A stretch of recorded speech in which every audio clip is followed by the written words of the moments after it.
I've got news for you. You can't skip the start, right? How many of us, especially as leaders, just want to be at the finish line already?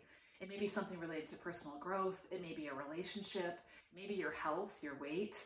It may be something that's related to your career or to your business. None of us wants to be at the very beginning when we see people that are already at the finish line. But the reality is you can't skip the start. Well, my name is Lissa Figgins, and I help women leaders prioritize their wellness with a simple plan so they can finally turn knowing into doing and look, feel, and give their best. And today, I want to share with you 3 keys to incorporate no matter where you are in your race and no matter what it is that your goal is. Key number 1, everyone has to start, right? Everyone has to start. So even that person that seems like they reached the finish line a long time before you did, they had to start somewhere also. And that just meant taking that first step. That first step, those first couple of steps can feel really slow.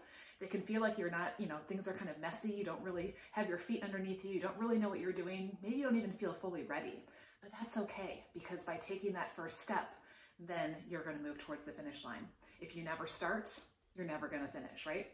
And the second one, everyone goes through the middle.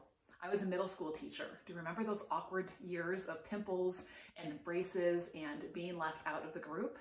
Well, everyone goes through a middle phase when it comes to our goals in those different areas of our life as well. And it may feel awkward. It may feel like we're just kind of going in circles. It may feel like we're not really getting anywhere, but that's all a part of the journey, because that's all a part of us growing into who we need to be and helping us to refine those skills to move further and faster towards that finish line.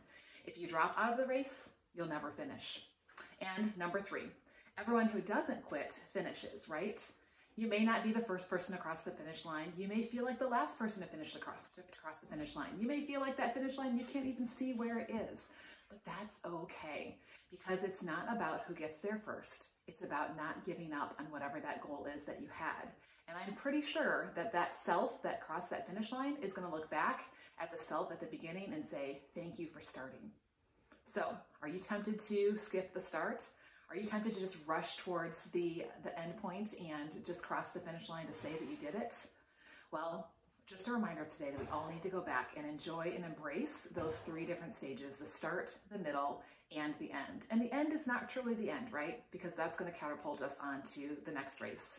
So if you're a leader that would like to grow not only in your personal development, in your leadership, but also in your wellness, I would love to have a conversation with you and help you put together a plan to make sure that you are truly showing up as your best for the people that are in your world. So go ahead and click on the link, schedule a time for us to connect, and I'll talk to you soon.